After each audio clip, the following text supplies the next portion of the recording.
Susan Savage, Chairwoman of the Schenectady County Legislature, wants to better protect victims of domestic violence. She's proposing legislation that will make GPS technology available to track domestic abuse offenders. We're here today to discuss a legislative initiative that I've put forward to better protect those who are victims of domestic violence in Schenectady County. The proposal would provide the county's probation department with the resources needed to track convicted domestic abuse offenders under the supervision of GPS technology. Nationally, 1 in 4 women will experience domestic violence in her lifetime. Unfortunately, too many of these victims are left without true protection from their abusers. As you know, judges often issue orders of protection in an effort to keep the offender from having contact with the victim. Unfortunately, these stay-away orders are difficult to enforce. According to studies by the National Institutes of Justice and the CDC, approximately 1/2 of the orders of protection obtained by women against partners who physically assaulted them are violated. More than 2/3 of the orders of protection against those who are raped or stalked the victim were violated.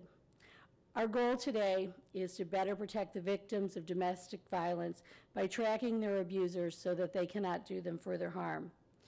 Under state law, judges have the ability to make electronic monitoring a condition of probation. It's our hope that by giving the probation department the resources needed to track offenders, the courts will take advantage of this technology to ensure that offenders who have stay-away orders abide by them under the terms of the order.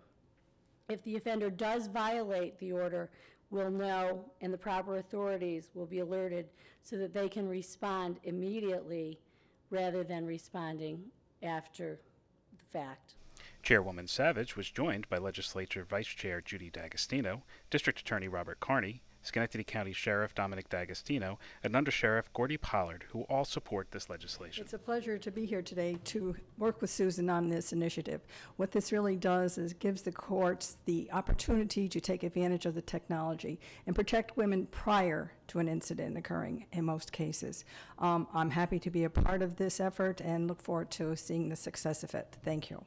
Through this collaborative process, we will be able to identify people who are most at risk of harm from their offenders and ask judges to impose this GPS monitoring on those particular abusers to try to enhance the protection that we afford these victims. So this is a wonderful initiative by the county that will help protect women and victims in this county and help us perform our mission of holding offenders accountable to a much higher degree. So I thank the legislature for it. What we really hope to accomplish with this initiative is give probation the resources to protect women. We think that this initiative will save lives and prevent further abuse. So we're very happy that we are working in a coordinated fashion with the district attorney, with probation, in order to take steps which will protect women from domestic violence.